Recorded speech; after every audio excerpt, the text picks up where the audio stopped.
Hello, folks, and welcome to Wobbly Player Syndrome, episode 19. Almost forgot. Yeah, brilliant start to the game. It is a Tuesday instead of a Monday. We got excited with our hobby progress that we've booked ourselves for a hobby night and a podcast. And apparently hobbying is more important than me rambling in front of a microphone. So here we are. We have two of our usual folks. We have Mark on my left. Hey. The enthusiastic one, you can tell. The massive beard man. The massive beard? No, the bearded man. That's what I'm trying to say. He's got one of his new shirts on, it looks like. Yeah. Remember Cadia? No. It's Michael! Hey! And of course, my annoying voice is Greg. Now, it is only the three of us tonight. What's going on there? What's going on? Tuesday night, nobody can be on. I guess everyone's just too good for it.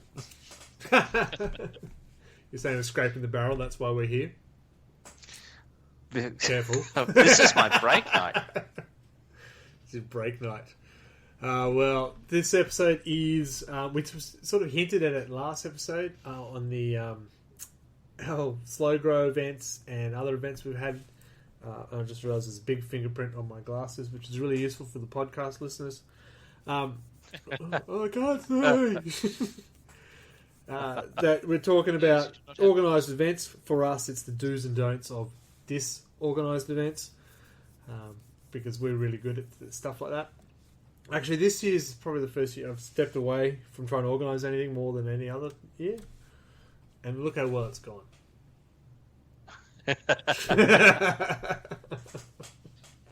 Well, how it's gone is we've had a lovely game, and we've all played some nice games. Everyone left it all on the field, gave 110%. Well, to be honest, though, I mean, we have gotten a fair few games going this year. Yeah, we have. We've played a few games, which is good. But, we should save that talk. That's our main topic. We've got to bring them in, drag Giving it away them in. for free. You can't do that. There's sponsors, there's ramblings, there's battle reports, there's more ramblings.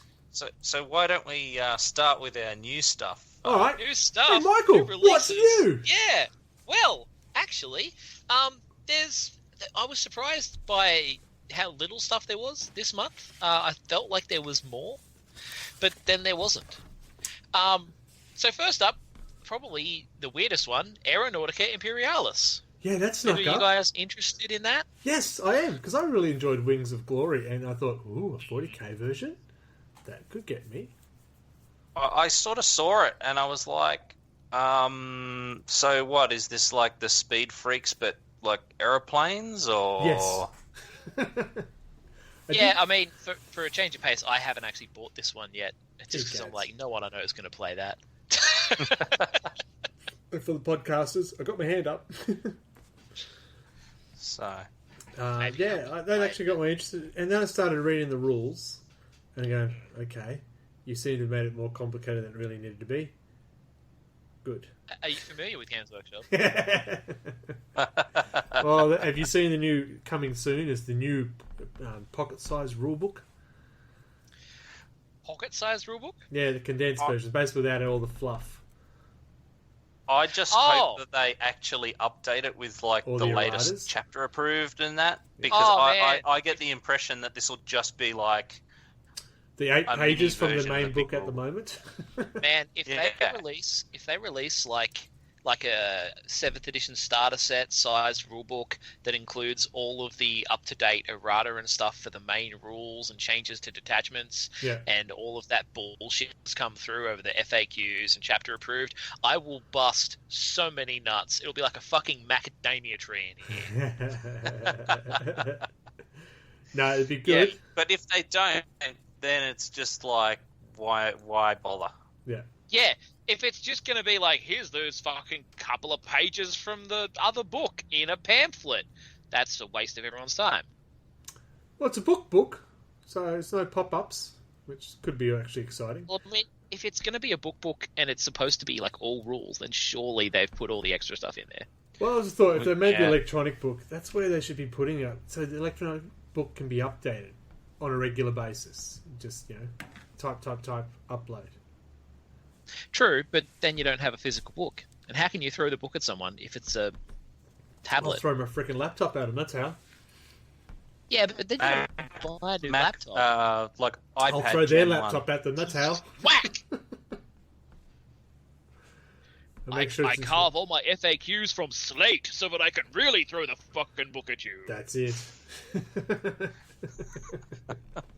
Oh, we lost your camera, Michael. I've still got my camera. I can see his camera. It's right there. Oh, funny. I've got a little icon of you in a lovely night outfit. There. In a lovely night. Oh, yeah, okay. Oh, there he is. Weird. And that was thrilling viewing for your listeners. Because everything else that I've seen from the new releases was just all teasers about codex supplements and stuff. Oh, no, Raven. There's been we just got distracted by Aeronautica. Yeah, we we haven't got to the other stuff Yeah, yet. good. So yeah, Codex supplement, Raven Guard. Yeah. Obviously. There's been a Raven Guard Primaris upgrade sprue, which has come out at the same time. They Primarisified Kavan Shrike, and he's the chapter master now, not just the first captain. Well, yeah, Which is interesting. He got a promotion. Apparently, his boss died. And an emo haircut. Yeah, but to be honest, we all knew that haircut was under there the whole time. Oh yeah, but That's why it was a beaky helmet, is to get all the hair in. Yeah, I heard that people are already planning their mods for beaky heads. Oh my god. Yeah. So yeah, we got that. We got Codex supplement Iron Hands and all of the power-mongering competitive list douchebags have busted their nuts over the new Iron Hands rules. We got the Iron Hands upgrade sprue, because Iron Hands upgrade sprues are always cool. Yeah, I they just do love look one of cool. those. Yeah. Some new Tech Marine douchebag Primaris called Pharos.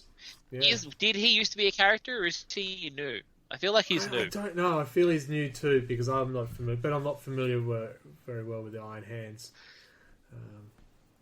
So I don't know. They didn't used to have a character called Pharos. I don't know if he's from their fluff or something, because I don't care about their books. So,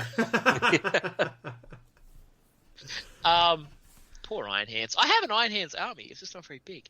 Eliminators. The Eliminators came out. Yeah. Everyone's going to cry. Yeah. So many Eliminators. That is $84 So for now, 3, though. $84 for 3. I don't think you can see that many on the field. I own 9 of them now. See? Told you. He bought them all. Yeah. Yeah, Sold out due to... The ones in Shadowsphere didn't come with the stupid gun on the captain from memory, on the sergeant from memory. And the new box comes with the 2 different loadouts, so you can give them the crazy anti-material rifles. No, right. Yeah, they can have like their crazy sniper rifles with their crazy sniper ammunition, or they can take like these strength 8 bullshit guns. Aren't all Primaris weapons bullshit guns? I cannot tell a lie, so I won't. They also released the Primaris Lieutenant in Phobos armor. Yep. Who's pretty cool. Is it just me, or is there always a Primaris Lieutenant being released every other month? Primaris Lieutenant. They took their cue from Blizzard. There will always be a Lich King. There will always be a Primaris Lieutenant. I honestly lost count how many variants of that guy is out there. So many fucking lieutenants. Like, holy shit. You love it. There was a Warcry expansion pack came out. Monsters and Mercenaries. There just seems to be a lot of... Was Lieutenant an elite? Or yeah, he's an elite, isn't he? Sorry, sidetracked. Lieutenants are HQ. They are HQ. You can get 2 of them for once. Yeah. Hmm. We also got Gotrek Gurnison. Turns out he survived the destruction of the Warhammer world. It's pretty which clever. Was a thing. Right? Yeah, well, he's you know why he survived? Because he didn't want to. Yeah. Why he survived. That's how it works for him. Because nothing ever goes right for him. He's like, finally, I have died my glorious death. And now he's back. And he's like, fucking hell! Bastards! He's really, really bad at getting killed. He is the worst slayer ever. He is. but he's the best at it. What? I No, was successes. wondering how it would go where his god was like one of the few ones who survived to the New World and then got killed. It's like, I wonder if that means Gotrek will be back. And there we go. He is. There was a bunch of books as well of various things. There's a book about Call, which I'm tempted to buy because I'd be interested to see what Call's doing now. Did he escape? I thought he stayed. No, I'm thinking somebody else. I still don't have your camera, Yes. by the way, Michael. I don't know what's going on there. Really? I've still got no camera? The Yeah. fuck's going on there? I don't know. And just to be clear, there are only 2 Primaris lieutenants. That's a flagrant lie. Well, I'm on the site right now. Space Marines HQ, Phobos armor with power sword. There's a captain. Yeah, of Phobos. there are 2 entries, but there's like 12 models for that guy. Yeah, because every time they have like Warhammer World, there's a new lieutenant you can get it, and there was a new lieutenant in like half the White Dwarves, and there was a new lieutenant because it was Thursday. You know, There's But the according to Special that Ops Marines site, Lieutenant I'm in just Conquest. saying. There's the Dark Angel Lieutenant. There's a Blood Angel Lieutenant, isn't there? There's a Space Wolf Lieutenant. Is there? There's the special limited edition Lieutenant that came with that they just released. Oh, that- actually, was that was that from one of Games the Day or box something like sets. that? It's not limited edition anymore. There's been so many. I'm fucking waiting for Lieutenant Dan. Lieutenant Dan. I'm sure one of them's called Dan. If not, it will be. Any model where you lose half of it. Just put down, well, I guess it's the upper half. You ain't got no legs, Lieutenant Dan. Iron hands. Oh, no, iron hands. Iron that's it. hands. Yeah, something He like had that. metal legs. Come on. So yeah, okay, yeah. It was Warcry. It seems, I don't know, with those Underworld and Warcry, they're coming out with expansions very quickly. Yeah, I was surprised by how quickly the Warcry expansion has come out. I haven't even opened my Warcry box yet, and there's already an expansion. And Beastgrave is coming out for bloody Warhammer Underworlds, Yeah. so they're doing another one of those. That's what I'm saying. It's just, good luck trying to keep It up. must be doing well, surely. If it's getting this many releases, it must be doing well. Or they keep You'd trying. like And to- Christmas is coming. True. Yeah. Well, that is the question. Is it doing well, or are they just like trying to make it do well? Yeah. Who can tell? There seems to be like leagues and stuff playing at the GW, so I assume it's doing okay. Yeah, I think there's competitive stuff out there with it. I think that's where that's the success. Like at games events and stuff, there's a competitive part of that. Because, 5-man squad. Build it, play it, destroy it, use a hammer. Well, yeah, I mean, it's good that it's doing well, I guess, because it does provide a low barrier of entry to the Age of Sigmar. You can just buy one warband and play with your friend who has the base game. Yeah. As opposed to needing to buy an entire fucking army. So, yeah, it's got a good spot in the hobby. Yeah. So I guess it's good if it does well. I just don't dig hyper-competitive fucking skirmish games. I kind of like it. The thought of it, it's sort of more of a game night. Yeah, we'll have a game night and throw that down. I love the idea of it. Yeah. I took one look at the game and was like, oh, the community for that is not going to be a thing I'm going to want to be part of. And then I got into a conversation about it at the Games Workshop, and I was like, I have chosen wisely. That was all of the new releases. Yeah, but there are some Awesome. exciting stuff coming because I've been umming and ahhing what army I would like to build. Do I build something new? Should I rebuild salamanders? And then they hinted at something. And what did I do? I squealed like a little schoolgirl. It was exciting. But again, that looks. I guess, yeah, Go on. yeah. There was the elephant in the room. We didn't mention the Salamander's character. Well, That's because he's not he's not released out yet. Yes. And I was like, if I talk about him now, I won't be able to talk about him next month. Or will I talk about him both times? Oh well, Well, it's salamander. We He's can worth say that talking he's about all the coming, time. and then next time he'll be there. So yes, it does look like the next expansions. No expansion. What are they called? Well, Supplements. yeah, will be, Salamanders and Imperial Fists. Imperial Fist. But that salamander guy looks very nice. I'm like not a it. huge fan of the Imperial Fist guy. I think it could just be a really shitty camera. Oh, I think that- though, but he looks goofy. But the picture of him right? Yeah, the picture looks awful. That's the I'm best hoping expression the model ever. looks a lot better in person because they have bad photographers. Yeah, because that expression is just brilliant. On the actual artwork, not the actual model itself. The artwork is just... I find it hilarious. So I'm going to make that noise. Yeah. So, okay, so new releases were done. Good, fabulous. We all enjoyed that, Yep. boys and girls? Good, good, yeah. Right, what do we do next? We talk about... Hobbies. Hobby progress. Mark, you were fiddling with bits earlier. How's your hobby progress going? Yes. Not like I've got a lot of models built, but not a lot painted in the last while. So I built my zoanthropes and I painted some of them, and they're kind of shadowy at the moment, but they're getting there. I've got 2 Carnifexes built and ready for undercoating, and I'm currently building like a jillion Gene Stealers, which is slowly crushing my soul. And that's probably about it for this month. We had hobby night last night. You would have done some stuff then, right? Most of the stuff I've just shown you was from last night. Okay. Michael, how goes you?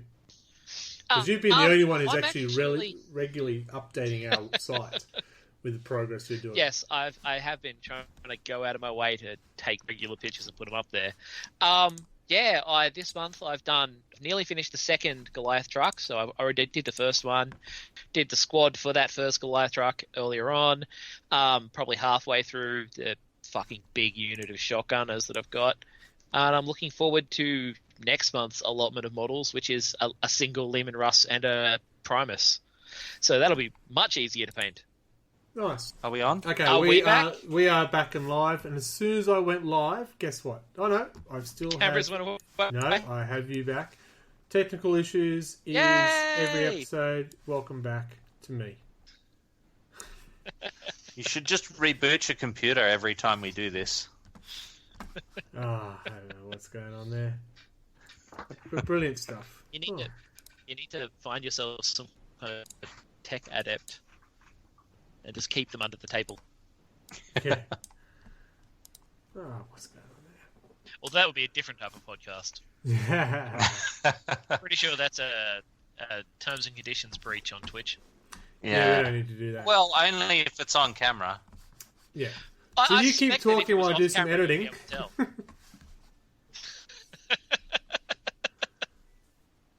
Because I got my stuff working, except there's one thing that's just not quite right. I just need to fix that. But you keep talking. Love one technology. Of these things, not like the other. See, the worst thing about this is that you're the only person left to actually talk about their hobby. That is awesome.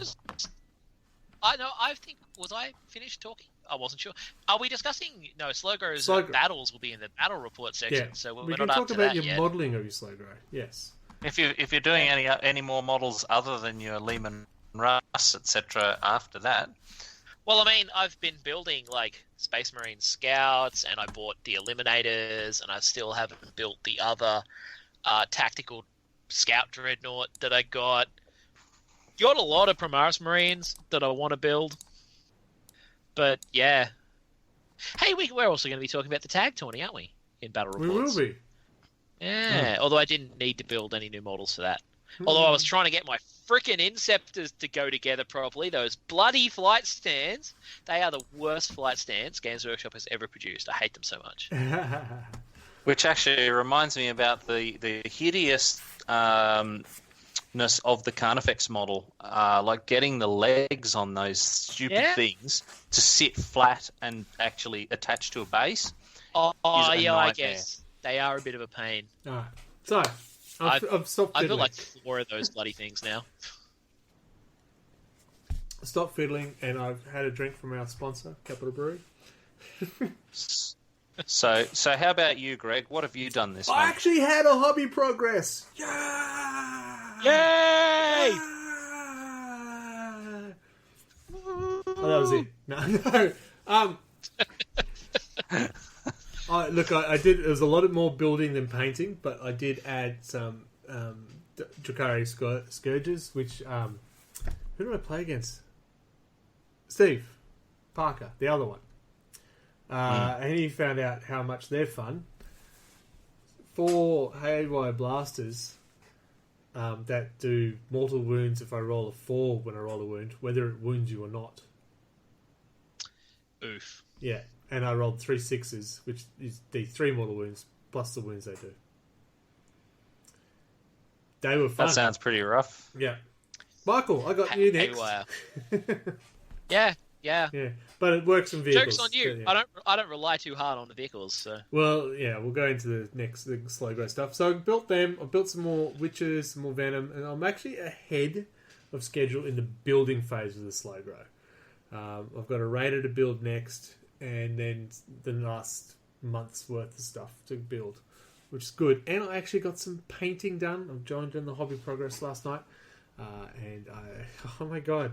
So I was doing edge highlighting, and it was just taking forever and stuff like that. So most of it last night was looking at what I did and what time I spent. I went, oh man, this is crap. Today I had a revelation. I'm going to try contrast paint to try and speed this up, because otherwise I'll never catch up. Mm-hmm. So I sprayed some of the grey. What is it? It's not Corex grey. What is the other one? Whatever contrast spray. Wraith Seer, whatever it's No, called. no. Wraithbone is the Yep. warmer one. Wraith Seer and Wraithbone. Yeah. Yeah. Grey Seer. Wraith Seer. Wraith Seer and Greybone. Yeah, Fucking there's a grey bone hardy for you. brain. So did that. They got the black contrast, the red contrast, and the dark elf skin contrast. Went, all right, let's see if it works.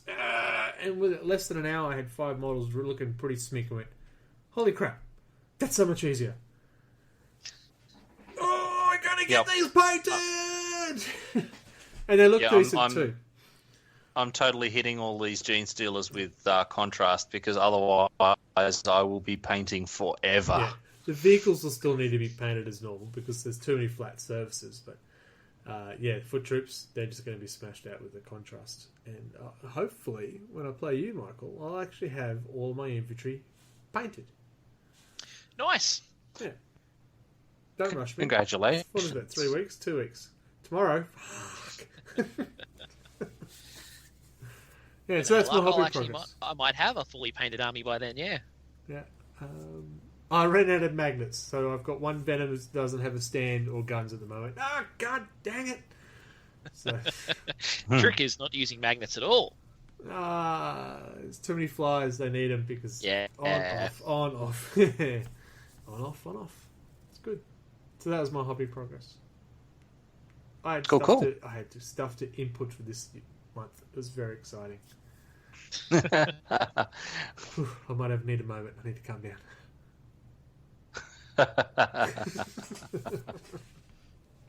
What else? What do we do? We talk about battle reports, or slow grow, or both. We got a bit of both. Bit of We've both. got everything, all the things. We can talk about this for so long. Battle reports it is. Well, Mark. I'm saying Mark first because you've got the big picture at the moment out of all of us. Your head is proportionally bigger than ours. I see. Yes, you are wise and mighty. You must have the words of wisdom. Wise and mighty. This is where I open with the battle report that I lost. Yeah.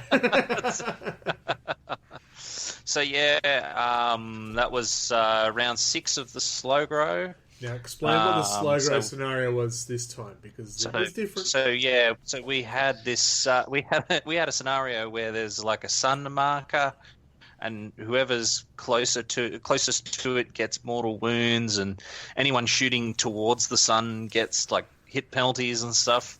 And it wasn't we proceeded even towards the sun. It was if your target was closer to the sun marker than you were. Well, even if you weren't pointing towards it, Correct. if they were closer, you were fucked. We had that. That was the wording. Yeah. So we had that too. This It'd be in line with each other, but it'd be that 1 inch. This is where I point out that we completely forgot about the whole sun marker thing and just completely, like, we didn't remember it until like turn 3 or 4, and then we were like, we're mostly dead now. this makes no difference. We'll just play. We'll just play as we have. It made a massive fucking difference in my game. Yeah, same. It probably would have made a massive difference given that Anto actually had shooting. Yeah. So that was kind of it. I had shooting. it quite possibly did lead to my loss, but it was fun. So yeah, there was swarms of gene stealers and a Gant bomb that seemed to genuinely terrify Anto, which is odd considering he has a Tyranid army and should be aware of these tactics. So that's why he was terrified. Yeah. So, but yeah, I fought valiantly, but lost and just barely survived by the end of the game. So It's just Militarum. They're getting a few wins. Yeah. So they hit really hard. Oh, they're hotshot lasguns. How good are they? Yeah, I was actually more worried about those than like bolters from Marines. They don't have the range. It's only 18 each. But they hurt. When they hit you, you go, "Wow, that's a hole." Well, and I have paper thin armor, so like any AP just remove stuff. You got paper thin armor. Yeah, that's what he said, Michael. Yes. I call the 6+ save paper thin. Yeah. I'd say mine is thin, but witches have a 6+ invulnerable versus shooting. Well, yeah. When your whole army's toughness 3 with shit all armor, things are bad. Makes it tough. You next. just Should be have to have more bodies. That's it, eh? Yeah. Yeah, I have to say I've changed my Slowgrow army so it's got more bodies than it did at the start. Yeah. That was pretty much my change for this 250 points was like, more bodies, please. More bodies on there. Well, I'm going to get a Raider next, and I'll probably get another Venom, and I go, oh, hang on, it's the Gravity one. I'm going to get Witches next. I'm going to get...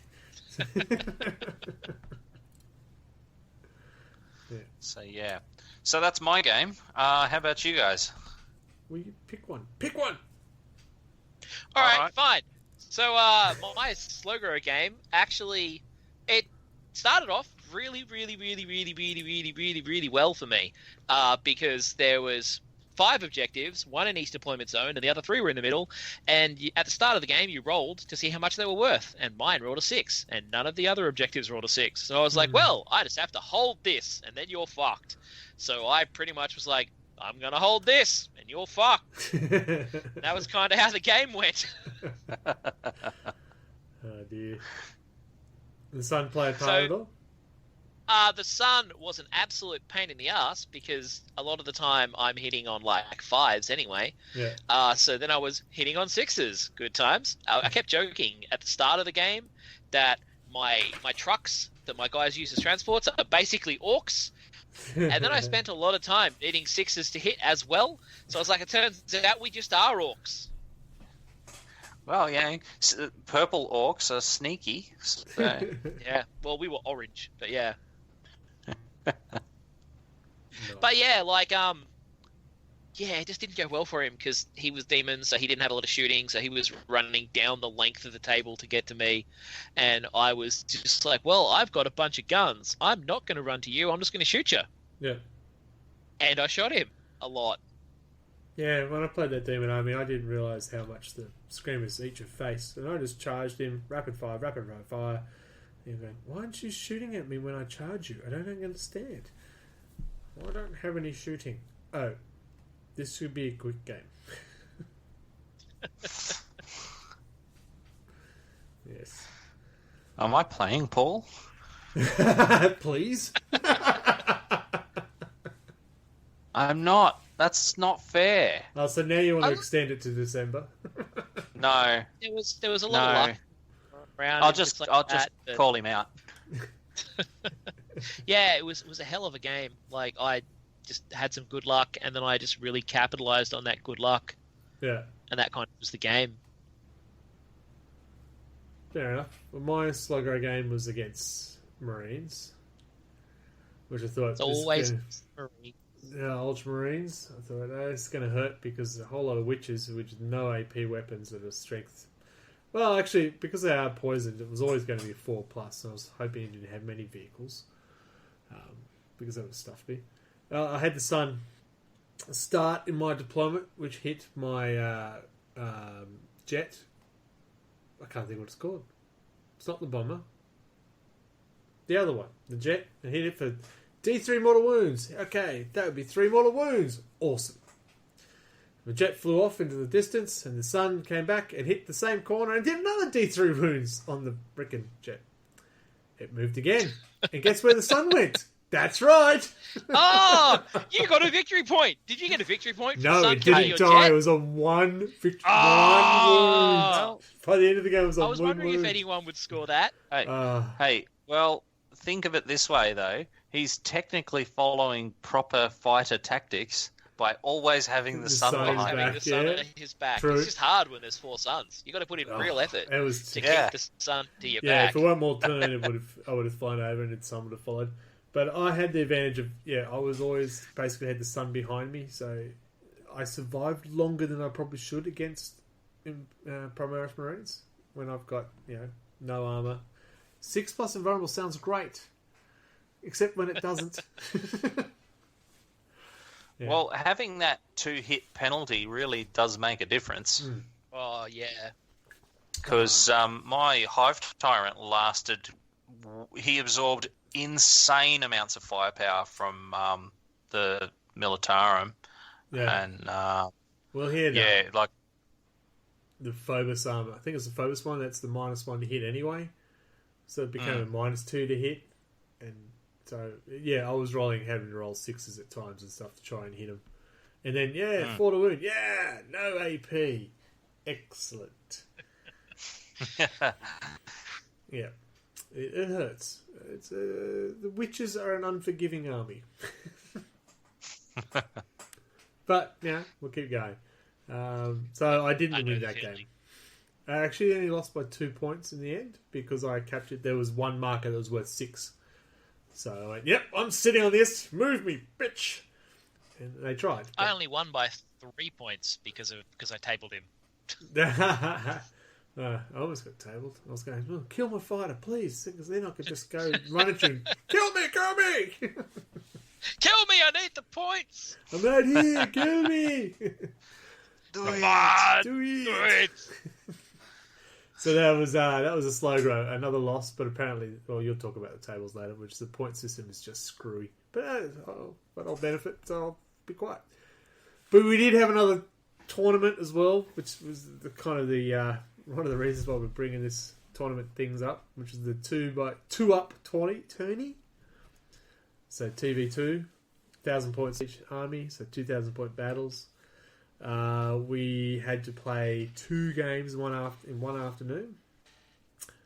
I paired up with Rob, so I was already at a disadvantage.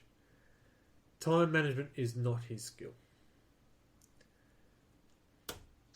Yeah, you were kind of riding his back to try and speed him up. Yeah. I mean, we were really up against even if we were all playing really efficiently, we were going to be running into some time issues. Yeah. So I mean, it's not we're not trying to criticize him. It's just he takes time to play because he's still kind of getting to grips with everything. Well, that's it. Yeah. And we were in a hurry. Yeah, there was a time, and people said, "No, we don't need a timer on it." I don't think we need a timer on it. But we'll talk about the do's and don'ts of disorganized events later. But we did not do well. Did we win a game? No, we drew. It was a no result for one game because we didn't finish turn 3, and we lost the other game. So, it was you. No result because we only got to turn 3, Michael. I'm pointing. No. All the podcasters can listen. No, it was Steve and Steve. We won. Yeah, you won against us. And Steve and Steve, we didn't get to finish. We had to finish. What did I say? Turn 4 as a minimum. Ah, okay. Yeah, and we only got to 3. So they were in front at the time, but I actually felt that we would have come good because we pretty much smashed the Space Wolves, and it was just Yeah, against Space Wolves. And it was just the Desert Lions force that would come in. Because, oh yeah, that's right. The Ultramarine. It was Ultramarines and Desert Lions. Yeah, sorry, you were Because the Space Wolves were with me. You were Dark Angel Space Wolves, yeah. Yeah, I felt that we demolished one side. We only have to look after the other one. We had heavy casualties. Don't get wrong, but I felt we could have made a fist of it anyway. Yeah, stop it. But yeah, and you played 2 games. 2 different games. One beating me and one laughing at the other people. No. Well, yeah, we won both of our games. We did really well. I think our game against you really swung a lot. Like, it didn't feel like it did at that first turn. It did not feel like we were going to win. Like, your Alpha Strike hit us hard, and then we made it across the table, and it all went downhill. Yeah, because we commenced with the punching. Yeah, you guys didn't like that. No, so Katachan and Admech, I don't think it's the right combo. Oh, look, Katachan and Admech's not a bad combo, but when you're squaring up against two like marine armies who are climbing down your throat to kick your teeth in and wrestle your uvula, it's gonna be a thing. It was a thing. It's true. Especially once my aggressors got in the middle of the table, sitting in a piece of terrain, being like, "Look upon our armor save, ye mighty Oh in my despair." god! Yeah. So yeah, the Phobos armor. They were not going anywhere. Far out, Phobos armor. I'll tell you where to shove that Phobos armor. It was the Gravis. It was the Gravis armor the on the aggressors, but they were in cover. Yes, las guns. And they had cover. they were just getting to stand there and double shoot everything. So yes. So first round, Steve defeated Adam Alec 4-2. You and Nathan defeated me and Rob 8-4.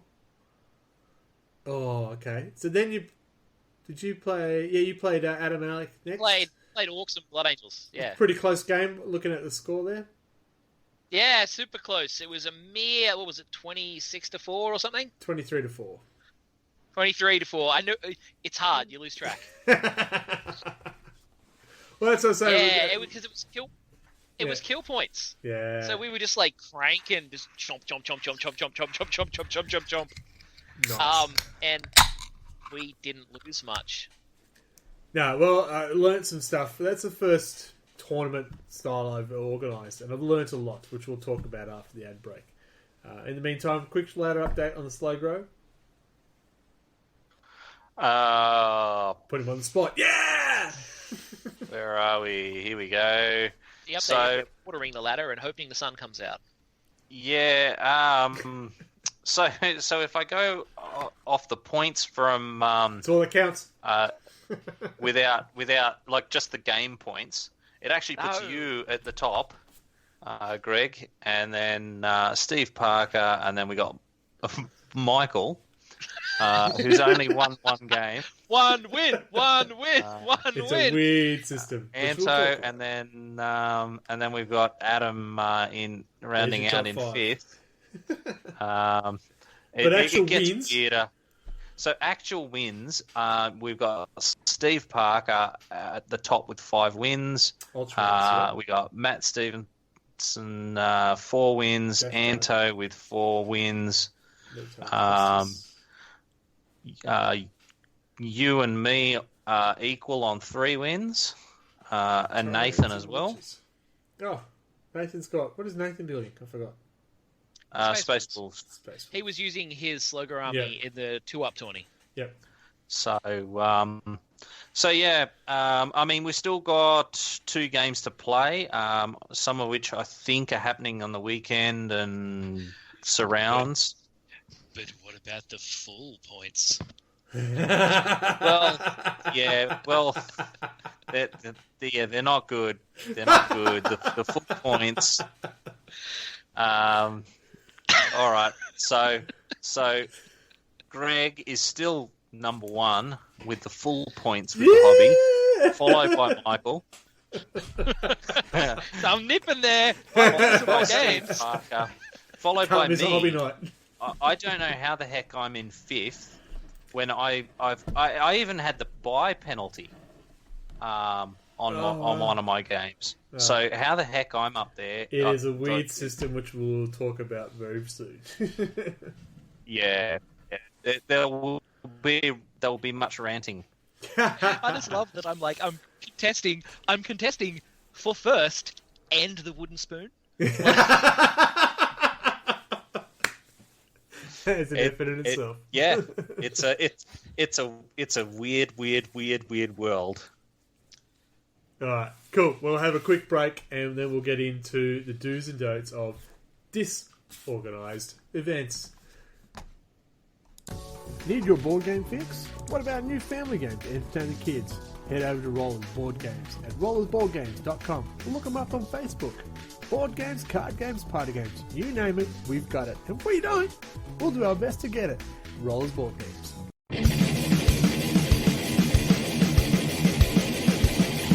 Like what you're hearing? So do we. You scream out in the night. Who is this, you say? You speak so silently. Storyboard concept. Oh, Want to hear more? anytime that you want. Go to storyboardconcept.bandcamp.com.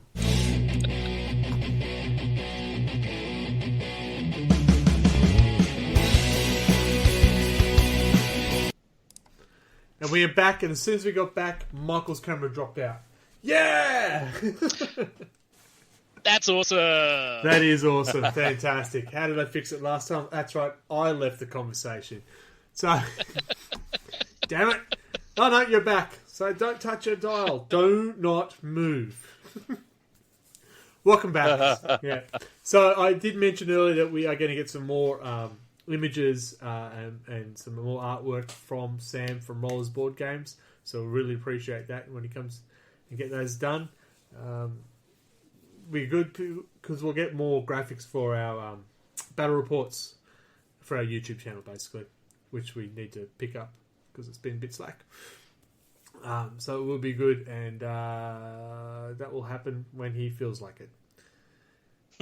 So go to visit the site because he will send you stuff when he feels like it. No, that's not right.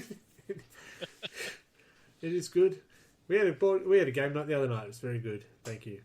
I was cut that I keep missing these games. Like, they sound really cool. I got another one in about 6 weeks. Did I not send you the information? No, I think you did, and I was looking at it going, I don't know if I can go to that. But they look really interesting. It looks like you get to play a wide variety of really interesting board games. Yeah. We're going to try and do it every 6 weeks. And at least one new game. I got to say, we lost.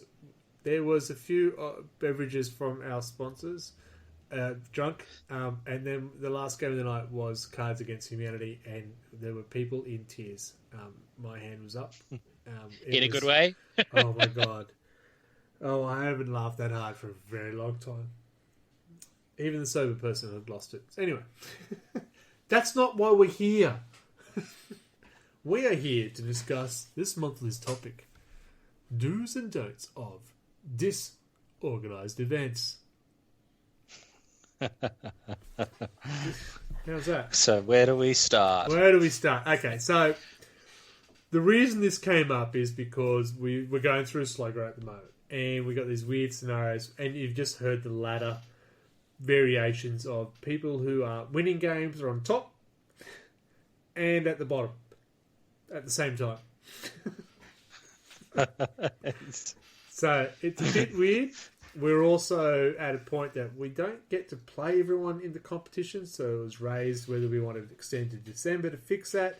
And most people said, no, God, no, please, no. Make it stop. Make it stop. We also had the two-up tourney, which was interesting results on the day, and learnt some stuff from that for the do's and don'ts. And then there's other players we've had. We've had other competitions internally as well. Please remember, we are a friendly competitive. We don't play competitive. We don't have any sheep stations. We lost them years ago. Yeah. So when we talk about tournaments and events, it is for fun, Local events. Local events. These Thank are you. local events for local people.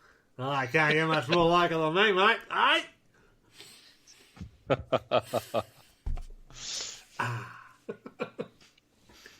Yeah. So that's where it's come from.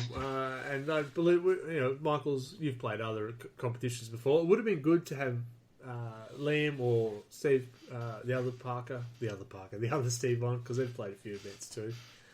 Should have reached out to Grizzly Bear, who started in our group and then got the competitive bug, and we haven't seen him since. Yeah, ITC is a powerful lure. But even ITC, I mean, I had a great chat with Matt from our local Warhammer store about competitions and events as well, and he's got a good topic. No, please, someone else talk. He has a good opinion.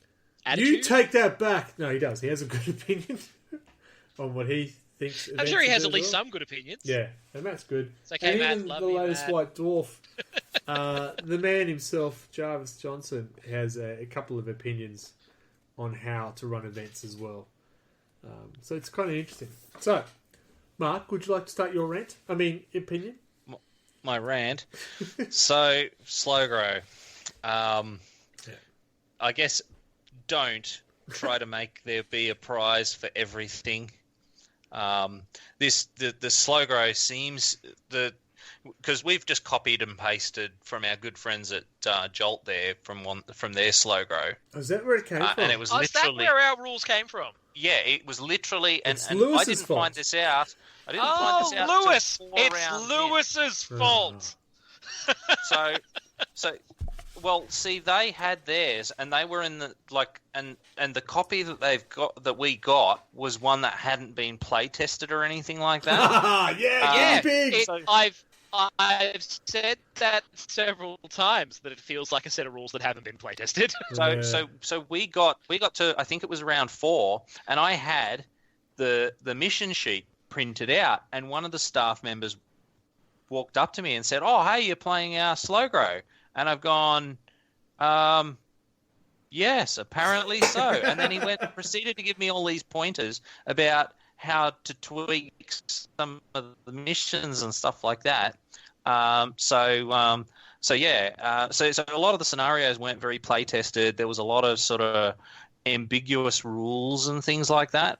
So I guess my biggest tip is be very clear about how you want things to be and what the spirit of something is supposed to be. Yeah, Yeah. those Because there's a lot of those, like there'll be a cool little like victory point condition, but then there's no specifics around whether it's supposed to happen once or whether it happens every time you do it and things like that. The other thing was that, as I said, our points are all over the place. So, I mean, I'm having to record who won the actual battle, and then recording points that don't reflect a winner. So when you're tabled, in a lot of cases, you make more points than the person who won the game. Well, that's exactly right. You told me that you said that I was on top of the points ladder. I've been tabled twice. Yeah, That's why. I've been tabled like 3 or 4 times, man. Oh, well. Yeah. La-di-da. And I'm second.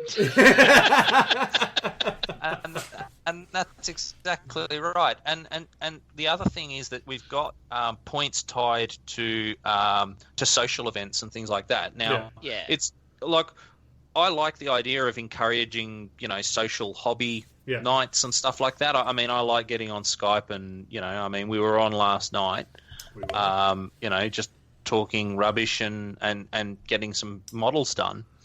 But there are a lot of people who have a hard time making it to that kind of thing. I understand life commitments and all of that kind of stuff.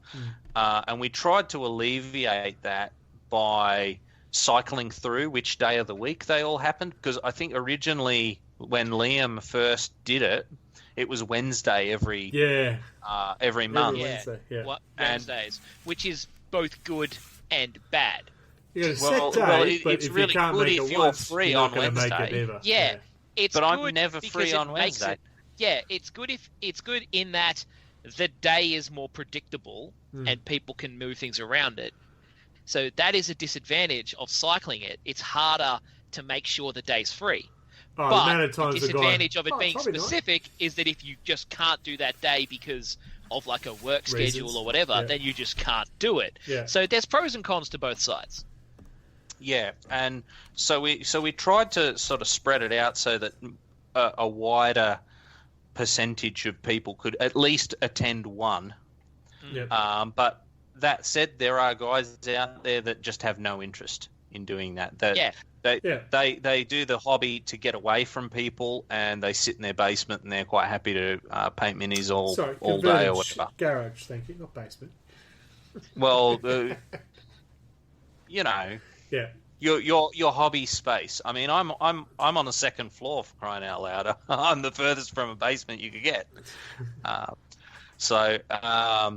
But yeah, so we do have that issue where people showing up to events is tied to some of the points rather than just their actual game performance. Yeah. And yeah, as I said, it just makes it a nightmare for collecting stats because I have to record the points, the victory points that people have, and then there's all these bonus points for turning up, bonus points for being tabled, bonus points for bonus points.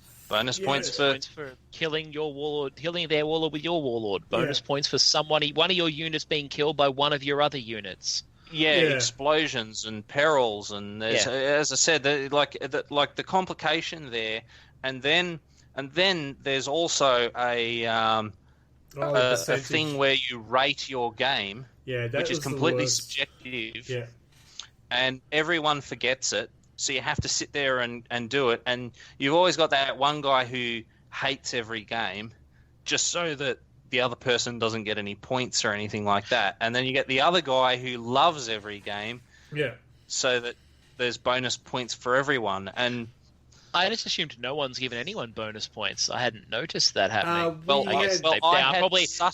I had subtly killed the idea by stopping asking people, and I wasn't giving and it everyone to you just forgot about it. No, I wasn't giving it to you because I thought, no, any grey area in a tournament should never be there.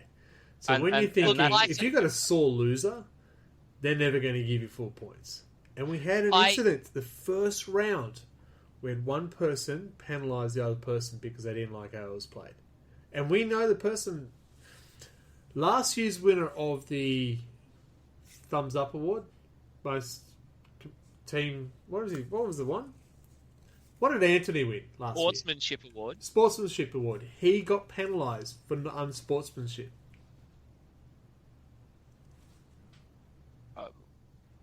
Okay. Yeah. I don't remember this, but... No, it was the first round. Yeah. It was the very first round. The very first round. Okay. Felt that Anthony was not playing to his army. This is Anthony, the guy who won the Sportsmanship Award. A landslide Sportsmanship Award. Yeah. So it's that... Yeah. Anything like that, if it's subjective, get rid of it. Yeah. Look, I can understand there being a place for sportsmanship in a tournament because there is a point for those systems, and that point is basically to flush out dickheads. Oh yeah, I don't have an issue with that. That's the point of those systems. Yeah. But when the dickhead is penalising the sportsman, yeah, but you know now you know who the dickheads are. Well, I know the person. It's where it comes in. I'm not suggesting that the person is a dickhead, but it's that's it. as a general I just want to rule, make that clear. The person who did that, he's not a dickhead. He plays the that's what I'm game saying. very one way, and when I play against that person, I know what to expect.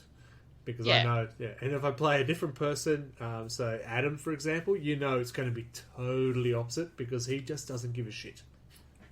But yeah, it's like, a lot of the time systems like that are so that you can identify if there are players who stick out as, being anomalies within the system. It's like, is a player giving every single opponent, 0 points? And you're like, well, that clearly we should ignore their results because they're biased. Like Yeah. a lot of the time, that's what people end up doing with those kind of systems. Yeah.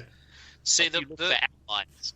See, the problem that I had was like, and this will tie into another element is like be committed to your tournament. Oh God. Yeah.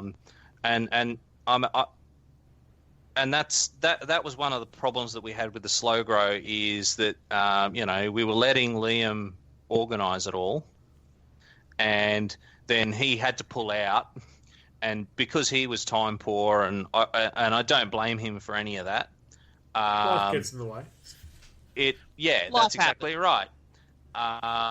The thing is that life. when you come in and it's gone for 2 rounds and nobody's recorded any results and no one's sort of it's basically been just sort of shambling along under its own momentum. It really creates a lot of hassle and everything like that, particularly when you have these ratings things. Because as I said, I had to prompt every player to say something, and there'd be times where someone wouldn't check Facebook for weeks or whatever, and you wouldn't have the opportunity to do it, and then they'd be like, "Oh shit, that was a month ago. I can't remember." Yeah. Well, that's why I was saying at the start, just assume they give the middle rating unless they say otherwise. Yeah. Well, and that's No bonus points and that's unless they why say I otherwise. stopped asking. Yeah. I just nixed the idea. I'm not giving anyone bonuses or penalties as well. Yeah, I think the other based part on that. with events is when we first started, when RLG first started, we had our monthly event, basically. Just monthly, one day on that month we get together and we play. We then expanded to a weekend, and then we expanded to get your game in that week.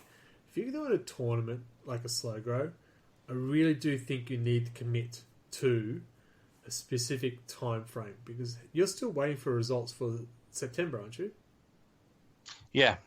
October's about to start. Yes. You don't have...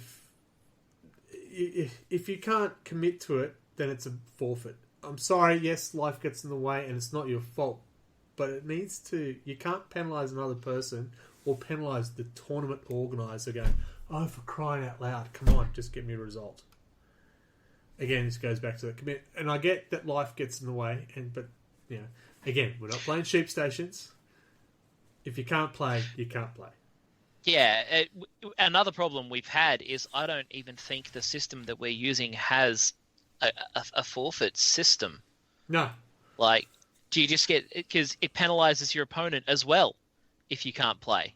Like... Yeah, and that's exactly right. So, I mean, when Liam pulled out, he also forfeited his game. So I took the basically a bye penalty, the same as all the other people who took buys. Yeah, we had 2 people pull out as a result of that. Yeah. 2 people See, the pull other out. the other thing that you have is the chopping and changing players. Yeah. Like having a certain number of players, and then after round 2, 3 or 4 of them have dropped out. Yeah. Really makes it very much harder because you have to completely redo the draw. Yeah. You have to I must have to fix the draw from people pulling out, fix up all the results from people's things. Yeah. I spent an entire weekend in spreadsheet hell. So this is a thing about being a tournament player. Yeah. If you don't think that you can get to all of your matches, I would have serious reservations about signing up for a tournament unless you can commit and say, right, I'm gonna barring some crazy emergency or something like that, because turning around and playing one game and then going, oh, this isn't for me, is you're basically being a dick to the organizer at that point. Yeah. But more on topic, when you design a tournament, design a fucking forfeit system because every single tournament will have someone forfeit or buy, and you need to know how that fits into your tournament. So it's 100% interesting to agree. say this is an unplayed slow grow that we're doing because, Yeah. as we said at the start, be clear in the Yes, rules clarity. and the Be special clear. rules. Be clear Because about what your rules are. Be clear about what you expect from players. As we What is the have. vibe? Is your tournament And- friendly? Is it competitive? Are people going to show up with like fucking ITC lists and just Yeah. ruin everybody's day? And Like, Well, that's it. as an organizer, though, one of the things you've got to be prepared for is you're gonna have that guy that's always questioning every rule. yeah. We do. We And, have. and in a we lot have of cases, pull-ups. it's more than one. We have the rule guy, and we have the whatever, mate, guy. We have everything between. It's going to be always hard to fact that, but yeah, be And clear. the clearer the idea of how you want a specific scenario to play, the better you're going to handle all of those questions. Because, so, as I said, like someone's going to be like, "Oh, does this rule affect deep strike units? Yeah. Does this, and You all gotta kinds think of about stuff that like." yeah, it's not easy. You've Does got to think this- about the special rules that come into play. Does this morale rule affect vehicles? Oh, that was a good one. You know? Yeah. Oh, Or the frozen That's one. exactly right. If my vehicle turns, that counts as moving, right? if I get stuck in close combat, now I can't move in my movement phase. Do I auto die because I'm in close Correct. combat? So there's you a couple know? examples. I had Yeah. another good one. It was great. Oh, if it's a slow grow, be clear at the start. Is on it a slow how grow or an the slow grow? escalation league? That's right. It's like, My understanding when we did a slow grow is you build your 250 points, then you build another 250 on top of your original, and Yep. that's it. Apparently that's called an escalation. I'm going, no, it's not. No, It's called a slow grow. It's called a slow grow. Everyone else who uses the other system, I've heard, has called it an escalation league. Because an escalation is the games get bigger. Yeah. A slow grow is the army gets bigger. Yeah. That's So the you way gotta I've be clear. always heard it. It's- But some people on the internet use the two words completely interchangeably. Yeah, slow grow And to some me people is use I them to mean build, the here's my opposite. core, I add another top. That's why I had a 2,000 point army built in and I got it, all right, I need to get this next, I need to get this next, I need to get this next. You need to be clear about the army construction guidelines. Yeah. How is the army for the tournament You've composed? got to be clear. Are people rolling for their warlord traits? Are people selecting warlord traits? Are people rolling randomly for psychic powers? These are all things the rules say have multiple answers. You need to tell people how your tournament runs. And at the start. And The start of the tournament. Yeah. Mark, you've done great since we've got handed basically, here, Liam had to leave. Yeah, these are not Go for criticisms of you. No, it's not criticism This of is Liam in general. either. This is the Well, we got yeah. handed this by an untested, which is fine. We Yeah. tested it. We'll give our feedback.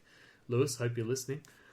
On the, but yeah, I was like- thinking, if you're going to play a tournament, So- you should play everyone once. So, and as I said, I mean, I ended up spending an entire weekend spreadsheet helling to try to bring some semblance of order. One thing that I would suggest to people running a tournament is communication is key. Yeah. One of the things that ever since taking over that I have always managed to do is whenever I see people posting results, I pop on there and I'll say this has been recorded and it's been put in there so that people don't think they're just sort of screaming into the wind, that there's actually stuff going on. And when I'm posting the events, I make sure the mission sheet is up there because the guys may or may not have it. Things like the end of round results and things like that. I always make sure that I've got sort of a steady, regimented kind of reliable communication stream that people can look at and see, because if you're not communicating to your players, they're like, well, what the heck am I even doing? Is anything happening? Like, Am I in the top? Am I at the bottom? Or in both? Michael. that's exactly right. So it is. It's a TO, clarity, communication, but also if you're a player, don't be a dick about it. Be up front from the start. If you've got questions, ask before it starts, not week 4. Yeah, it's like another thing that people need to do when they're writing rules, show them to people. Yeah. Let people read them before it starts and say, can you see any problems? Yeah. So I'm going to use that. Get eyes. get more well, eyes. I'm going to on use that your as a system. segue into the Well, two-up tourney. In this instance, we actually did show off the rules. Yeah. In this instance, and they all seemed okay at first glance. Yeah, it was when you were putting them in and actually using them. Like, that's where the playtesting comes in. Yeah. And that's exactly right. And so, I mean, it wasn't that we didn't do our due diligence on the rules and stuff. It's just that we wound up with some scenarios that were very ambiguous, as it happened to turn out. Yeah. Well, I think some of it was the problem we had, like with a slow grow versus escalation league. A lot of us looked at the scenario and went, oh yeah, I can see how they mean for that to run. Yeah. And just kind of went with it. And it wasn't until the people who read the rules to the limit. Well, no, what it says is what it says. Yeah. And it's like, yeah, but that's obviously not what it means. It's like, yeah, but it says what it says. And you're like, well, fuck, yeah, you're right, it does. Yeah. So, you know? Yeah, you got to account for different people. You need to get different types of people in there to get their opinions as well. Yeah. But it's the clarity thing. Like, you know, that's another thing about this system that I have found is really weird, and probably one of the biggest problems we have in terms of the league for the ladder for it is your points during the game are your points you get for the league, which I've never done that before in a tournament ever. And that's and it's fucking us over. Yeah. Well, and that's one of the reasons why I'm now collecting 3 sort of sets of stats, you know, with hobby progress, without hobby progress, and game wins and stuff like that.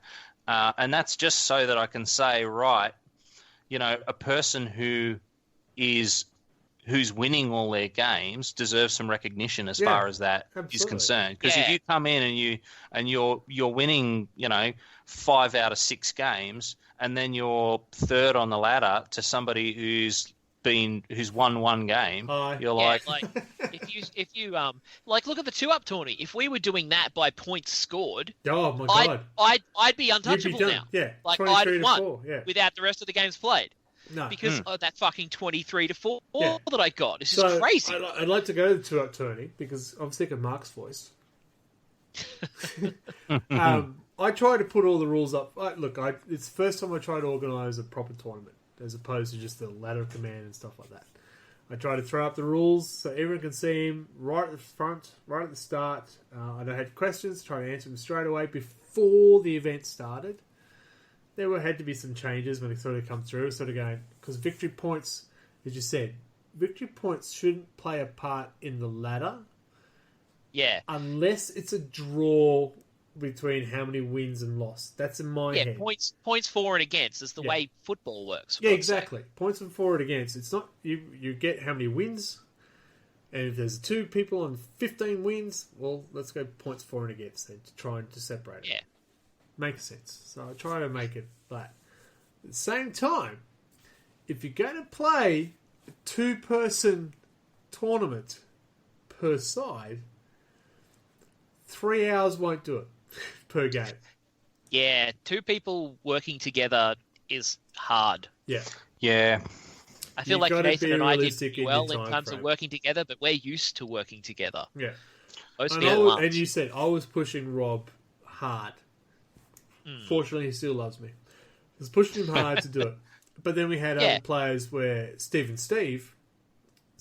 wouldn't allow Steve, sounds normal, to do anything for him. For his guys, yeah. And if you're playing a multiplayer game, you need to be able to. Yeah. I'm going to look after the right-hand side of the table while this is... Yeah. If both of your opponents want to shoot the same players' models, you can't do both at the same time unless both players are engaged. Yeah. And that's where you need to trust the people you're with and be used to working together. Yeah. So I learnt that, from that I've learnt 3 hours is not enough for a 2-person game. 2,000 point game solo for a person who knows their army, that can work. 2,000 points, 2 people, I think 1 you're person pushing doesn't it know with 3 hours on a 2,000 point game. It was always going to be tight, and then there were... Yeah. Yeah. Well, and so I tried to be upfront as possible with the rules. I put them out a week before so everyone can see what's going on. I used the rule books. Right? I still had questions about it, but I try to make it. I noticed that some victory points would not allow. Here's a game that gives you no victory points, and here's a match that will give you lots of victory points. But, oh, shit, well, I can't do that if victory points will determine a tie. So I had to balance that out. Yeah. You have to look at what your scenarios are setting up if you're a TO. You have to look at that. You need to be upfront about if you're an experienced player or a novice player. Rob, my teammate, is still a novice player where I'm not. Not a good balance. I thought I might be able to push him moving quicker, but it just became, just roll the fucking dice! More than, yeah, you could do this. Yeah. Yeah. Well, I mean, what was it? Adam and Evan, was it? Alec. Yeah. They were Adam was kind of telling Alec how to play because he wasn't didn't know the rules very well, and that can work. Yeah. It's just not fast. It can work if it wasn't a time. Yeah. Yeah. Yeah. So for me, if I do it again, I would like, you know me, I like to organise competitiveness between us group. I like to do it again, but either it's a single player or a 1 game, 1 day event. Not 2 games, 1 day event. Yeah, because I really wanted to do the that tag team tournament, but I just couldn't get a partner. And then when the dates moved, it just was just like, nah, can't get there. Yeah, so, you do need to have belief in your partner that they know their army, or they can help. And they can help you with yours when you need it, even if it's just witnessing the dice rolls of the other player. That's all it needs. Make that moving quicker. Time clocks. Do you do time clocks? That was the other part. Do we do time clocks? There was a yay and an A in the mixture. If it's a timed event, how do you stop people from taking too long? I don't like the idea of timed clocks, but I mean, the answer is that people get punished by not having their results recorded if they don't match the time. We had an incomplete result. It was 4-3 at the end of turn 3, and I think we could have been quite competitive towards the end, but at the moment, it's counted as incomplete. And it wasn't because someone was deliberately slow. Because the game just took time. Yeah. And that's the thing. And that's also been one of the things where I've floated to people, hey, if we're going to do some of these bigger games and stuff like that, or more intricate ideas, that it might be better that we pick someone's house so that we're not kicked, so that we don't have that time pressure of venue makes a point. Get the hell out of Jolt. Venue's a big point, yeah. We were on a time frame because it was a 3-hour game per game because the opening hours where we were playing. Yeah. So it make very good point. We will invade your house next, Mark. I've got to get some game mats. But yeah, like so many of the guidelines around what to do and what not to do with a tournament really come down to clarity. They're clear. Yeah. You've really got to have an idea.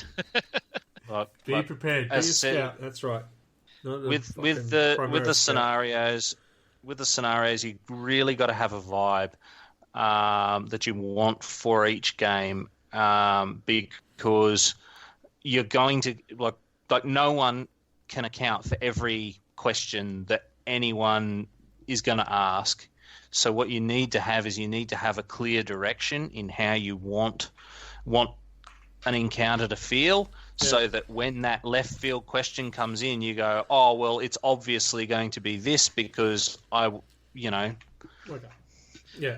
We'll rule it this way because it goes with the intention of the scenario. So that's exactly right. We're playing on a frozen wasteland or whatever, and if you're stabbing someone in the chest, you're not going to freeze to death because you're moving, you know. All right, so when I brought it up, that was Nathan's counter argument. He was like, "You've fought in close combat. You know how hot it gets. They will not freeze to death." And I'm like, but that's what the rule says, man. Oh, well, our argument was you can't shoot into combat because it's counted as they're moving amongst themselves and fighting like that. Therefore, they are moving. Yeah. That was our theory. Yeah, you... But yeah, that's that clarity. So let's talk about stuff that does work. Like the Warhammer tournaments, we're all excited about Psychic Awakening, aren't we? The global campaigns. I'd be more excited if there was more substance. But we don't know much yet. It sounds like a new god coming. I'm cautiously optimistic. That's what I will say as well. I am cautiously optimistic. I would like to be more excited than I am. Okay. But... So, let's go back to the previous global event that they had. That was fun. Yeah. We had a lot of fun with that. Yeah. I really enjoyed global events. I think they do it right. It's just a simple play, record the results, who win, who lost. Like that. Who win, who lost. And simple. Who won? Who won? Next? Who's dead? And it turns out the result of the whole environment. I love that narrative campaign sort of stuff. Yeah. If you're going to do it, which I would like to do next year, by the way, boys, you've been warned, a narrative campaign. I strongly But support the idea. It's I was just going to say, you should ask Andrew Hollis about running a narrative campaign. Dono, who does all the 30k stuff, he's been running years and years of narrative campaigns. That sounds like maps, you know everything now. Thanks, Michael. I don't know anything. I'm basically like a corpse. I am the corpse emperor upon my my rainbow light chair. I had a good conversation with Matt at Warhammer, as I said today, to give some ideas. He was talking about tournaments and stuff and the slow growth they run at the store. And I said, oh yeah, we're actually talking about, our podcast tonight is about events, organised events, the do's and don'ts. And he goes, oh, brilliant! You should know this! Oh, you want to know? Okay. So... we thought that's what the lead-up was for. I just wanted to build suspense. Come on. They've learnt that if you're going to do, especially if it's slow grow, 3 months, tops. Do not do any longer than that. People will lose interest. And as we said, do you want to extend it for another month? No! God, no! No! I've got to say, it follows through with all of the stuff I've done, like all the Necromunda campaigns. People always drop after about 3 months, 4 months. Yeah. The enthusiasm it's solid advice. Yeah. It's much easier to get people involved in a short, sharp, more intense thing than an entire year of slow grow. Yeah. I think, 3 months makes sense because I know that after this tournament, our slow grow, I don't know if I'll play Witches again. I really don't. I'm hanging out to bring out my Death Guard again. Or my Salamanders when they bring out the new Codex supplement. I guess that comes down to how much you like your chosen slow grow army in the end. True. That is a big problem with slow grow. It's like, do you know if you like the army before you start? Because if you get into it and it comes down to that commitment thing. You have that horrible, I'm committed to this thing and it's going for so long, but I hate this fucking army. And then you've got to keep buying models for the army you hate. Well, that's it. If you get yourself stuck, actually in the White Dwarf there was they've been doing one of those Tale of Gamers things, and in that there's several things in, and one of the players was like, I decided I need to change army. I just need to. And so they let them do it. It wasn't that one, actually. It was the one before that, I think. But yeah, in the Tale of Four Gamers, he's talking about how they let him just swap army. He was from Orcs to Death Guard because he just couldn't do Orcs anymore. So are you going to let players do that? Because if you do, some players will get very bloody annoyed that you're letting other people swap horses midstream. To mix my metaphors. But if you don't do that, people will drop out. Yeah. Because they will get sick of their army and they will drop out. Yeah. Well, originally our slow grow was I was going to do Harlequins. That was my whole choice. Yeah. But again, oh my god, I've got to go 2,000 points for Harlequins? They're all the freaking same units. Oh. They're all the same units, and that's painting so many checks and straps. It just all of the wasn't funky Harlequin stuff. So 3 months. Here's the other part they say. 2,000 points is not a standard battle. Even Jarvis, Jarvis Johnson, the creator of everything, the Lord of Almighty, says, no, Jervis it's is not. cool, but he's not. He's not. Infallible. It was never meant to be 2,000 points. It was meant to be the standard battle for every battle you play. I think smaller is better. You get your 1,000 points plus some specialists. That's the game design. That's from Games Workshop, boys and girls. Don't look at me. Don't blame me. Blame the guy. That one. Yeah, guys. People can't see what I'm pointing at, so it's awesome. Matt was saying he's the most successful slow grow they've had at Warhammer was a 1350 slow grow. I can sort of see that. That's Because, getting your I core mean- with a couple of specialists. If you're doing a short slow grow, Yeah. you can't have a big Oh yeah, this is the because you can't say it's 3 months. That's 500 points a month. Fucking Oh, go fuck for no, it. yeah. Like, well, especially- GW will. especially out of a store where you're going to have a lot of Yeah. new people coming into the hobby, expecting them to paint 500 points worth of shit a month. Nah. I can't even get what the 250 done. Jesus Christ. So 1350 is they're recommending that is a good size army because you can get your core, which is your 3 troops and a couple of elites and stuff, but then you specialize that extra 350 points. So your 1,000 points is your core. Which looking at my army, yeah, that makes sense. I got about 1,000 points core. I lie. I got more than that. I've actually struggled to meet the points. I have never gone into a single round of the slow grow and been over points ever. I could have been over points. The only time I can't think of a single game where I haven't maxed out all my options just to try and get within 100 points of the target. Well, But then again, as I was saying at the start of the slow grow, I started this because I had a giant pile of unbuilt cultists. So I've got more, as many as I've painted over again, sitting there undercoated grey that I'm arguably going to try and do after the slow grow, but probably won't. yeah. So Rules of Engagement by Jarvis Johnson. The latest White Dwarf. Better get money from this Warhammer advertising. He does talk about that. If you listen to their podcast, they're not so good with their PC words. They absolutely say 2,000 points is not the fucking point, people. Well, they can say that, but I've been in the hobby reading all this shit for Oh yeah, over a quarter of a century, I'd say and I 2,000 disagree points- 2,000 that is points- what they have said. Yeah, 2,000 points has always been in my head. That's what I build a 2,000 point army. If I go further than that, great. But 2,000 points is a minimum. Look at the last 30 years of White Dwarves. Bloody, it's all Oh, 2,000 point armies. Yeah. Jarvis Jarvis can say what he wants, mate. He can say what he wants. He can say what he wants. He's earned the right. Yes. But if you're going to do a tournament, mate, if you're going to do a time tournament, if you're going to do a special day, one only, get the points right. Make sure it's battle. It's one thing I didn't point in the 2-up tourney. It must be battle forged. Oh, didn't you put that in there? No. Maybe I did later. I think I did later because I knew our rule person would harp on that for me. Yeah, I just assumed it was in there. Yeah. I mean, you can do any points value you want. I guess he's right there in, focusing on a point as if it's some kind of holy grail is the wrong way to do it. Yeah. Enjoy the...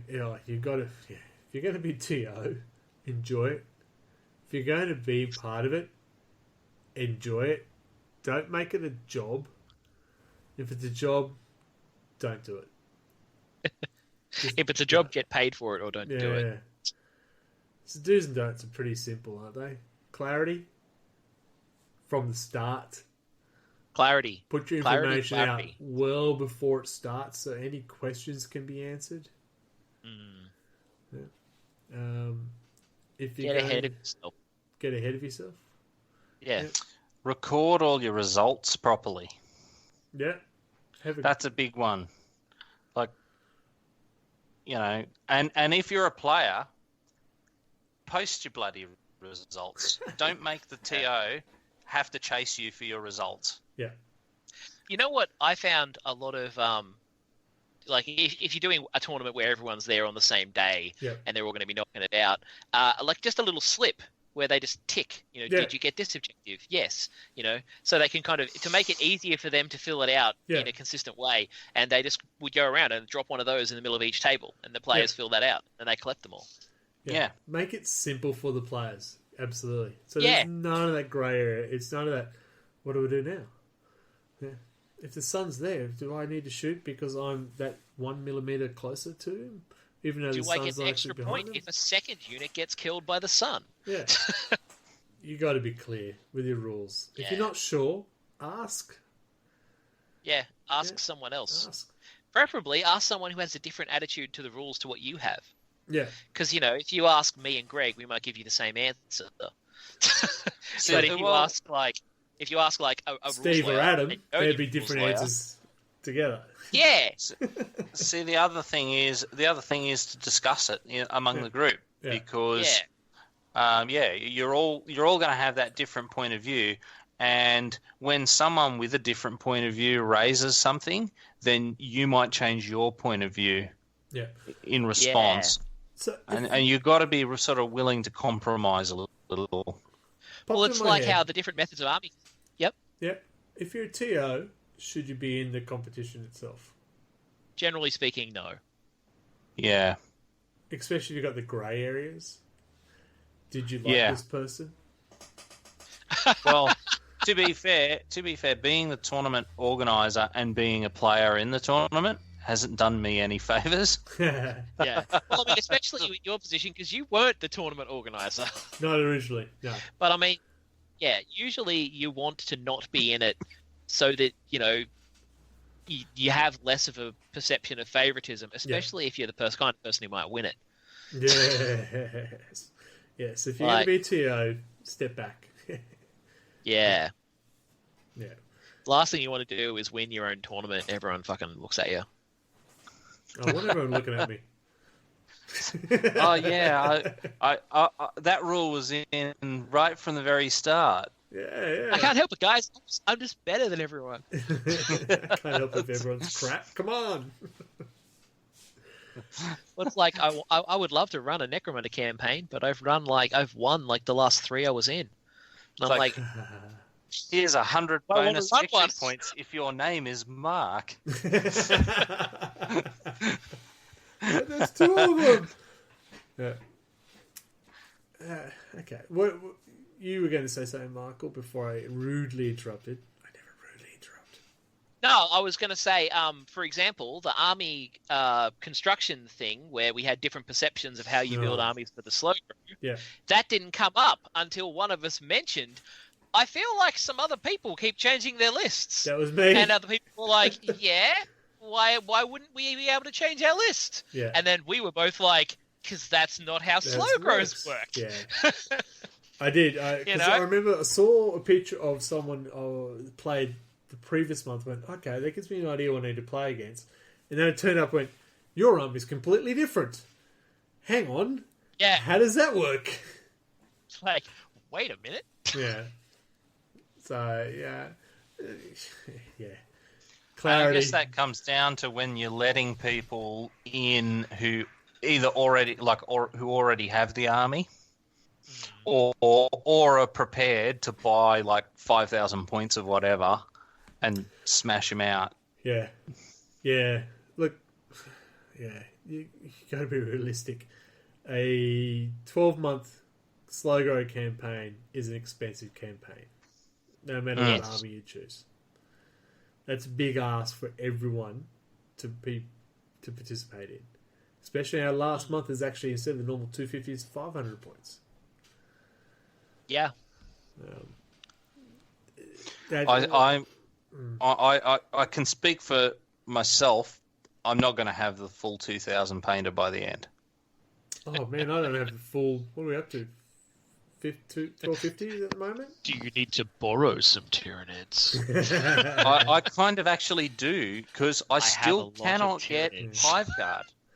It's I don't actually have any Hive Guard, unfortunately. I actually I have a feel lot of like Carnifexes and Gene Stealers and Tyranid Warriors and a Scythed Hierodule. They only exist with scalpers. Yeah. Oh, yeah. Well, I was telling you my story about the Basilisk. Like, Yeah. oh, Yeah, They I'm were trying just to out get of- a they were Haywire just- Blaster, and they want to get $16 for it. I went, but it's one gun. yeah. No. I once paid like $10 a pop to buy like a half dozen combi weapons. Yeah. Like, some models are hard. just hard to get the bits. Yeah. But you got to be clear on your campaign too. Is it WYSIWYG or is it I'll just tell my opponent what they have?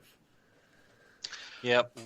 Well, I feel like every tournament is WYSIWYG It unless should they be specifically WYSIWYG. say it's not. Like, letting people come in out of WYSIWYG is not a good idea. No, it needs to be WYSIWYG. Absolutely. If you say, but I don't want them to have a heavy weapon this time, we'll magnetize the model. Yeah. Take a different unit. Yeah. Yeah. You can't have your opponent going, oh, did he say he's got a plasma gun or Yeah. a heavy bolter? You know why? It violates the first 3 rules of tournaments. Clarity, clarity, clarity. And the fourth one, don't be a dick. Yeah. Yeah. It's harsh. Well, we had, took too serious because he played that, but that was the tournament. We have been going for a while. We want to add more? The do's, apart from just clarity, clarity, clarity? Playtest. Yeah, playtest things, talk Yeah. about things, communicate. Assuming that you have a circle of friends that you play your games with, talk to them, test it with them. Right. The 2-up tourney was my test to see if it would work and stuff like that. Clearly, it needs changes to it for me. I actually, to be honest, my experience of the tournament has been incredibly positive. I thought you've done a fantastic job. Oh, thank you. So I've apparently missed any problems you have. No, with this. the I only felt it worked out pretty well. the only part is the time limits. That's the Ooh, only bit I have I an issue think- with. A thing that I really liked is that the fucking scenarios are consistent, and that you had us playing on consistent tables where the terrain was pre-set up, Yeah, so that people were not setting up the terrain before each game. yeah. In a tournament, that's a really important thing. You Well- want your people to have consistent terrain on their tables. There you go. A do's. That was one thing I thought. We're going to have a central piece, and then it's going to be a city or a forest. But when you move tables, the scenery does not move. So everyone gets to experience the same thing and same objective because there's a key piece that does not move. Exactly. If you go to a big one like CanCon, there will be just rows of pre-set up tables. Yeah. That setup doesn't change. Yeah, People just get allocated 2 tables. yeah. I think that's pretty key. Because you move stuff that becomes then, well, he's got an advantage now because that wall is there. But if I Having terrain that's been set up by someone who's not playing that game is a really helpful thing for a tournament. yeah. Mm. So TOs, take note. Oh, and TOs, be aware, it's an unforgiving business. You will have someone complain, even if you had the perfect result. I guess the other do that I'd maybe go is have a clear scoring system. Yeah, Just even if it's, just points for winning the game or whatever, do yourself a favor. Don't record 5 separate stats to give people participation trophies and stuff. Yeah. Less is more. A simple scoring system. yeah. The more complicated it is, the more of a pain in the ass you're going to have. Yeah, you do not need a 4-tab spreadsheet to run a tournament like what I have. Yeah. And if you're going to run those things with the grey areas, maybe not make it a public vote. Well, because I go, a lot of Michael, you're a dick. that's and Mark will see that. that is a disadvantage of the way we're reporting our scores, because we're reporting them onto a Facebook page where it's all public. Aforementioned little paper slips that people got, when there were sportsmanship components, it was one for each player. You fill out your slip and then you put it on Yeah. the TO's desk. And Your that- opponent never sees how you rate their Yeah, sportsmanship. and that's where TO probably not play that game as well, because that's definitely can be seen as dodgy. Yeah. Yeah. So if you're going to be a TO, you've got to step back from the game. Sorry, if you're going to be a competitive TO, if it's a friendly, and you can get along with these guys, yes, even Mark and Michael, and they're going to let you play anyway. It's not going to. But then get rid of the grey areas. Then just keep it win loss. Simple as that. Yeah. I mean, I do love the idea of grey areas, like composition scores and sportsmanship scores, painting scores. I love those components, but I'm not a super competitive player. No. It comes back to that people need to know what the vibe is. Yeah. So, if people were going to CanCon and there was fucking hobby composition scores and all that other shit, there would be a fucking riot. Whereas I like that the slow grow is encouraging people mechanically to get together and socialize. Because to me, the point of this slow grow as an event has been to help get the group together more often to play games. Yes. And in that context, it's been works. successful. Yeah. But not everyone was expecting that context to be the focus. Yeah. And that's where a lot of problems have come from. Yeah. Yeah. No, it has worked. We, as you said before, we have played a lot of games this year, which has been great. We played. I've played a lot more games than I had last year, Yeah. and I've played a lot more games with you guys than I have before at all. Yeah. It's been really good. On that perspective, it has worked phenomenally well. Yes. It's gotten us together to complain about it. We've bonded. Make a podcast about it. Possibly created some new drinking habits. Someone dies from perils. That's a shot. Ooh, December event. Careful, I've had that happen. Yeah, so there's a good point. What do you want to get out of the tournament? That's a pretty good part. Yeah. If you want to bring the social aspect, because I think last year we lost that social aspect because we weren't playing as often. We weren't having a dedicated day to play, which we did the year before. This time, I like having the dedicated day to play, because even if you're not playing, you don't have a game lined up, you can rock in and just see what people are doing. I prefer the dedicated day, because then when you and Mark, look, I'm pointing, but podcasters, you can't see that. When Michael and Mark are playing against each other, and I'm playing against, say, Rob, we're in the same spot. So, are you getting ass fucked? Yeah, I'm getting ass fucked. Oh, excellent. So is he. Ha ha ha! Did you bring the lube? I didn't bring any lube. Could I borrow some of yours? Nah, mine's heated. No, Down in dry. It's important. If you're going to have a gaming group, you do need to socialise that gaming group. Yeah. Yes, even with Rob. No, that's not very fair. But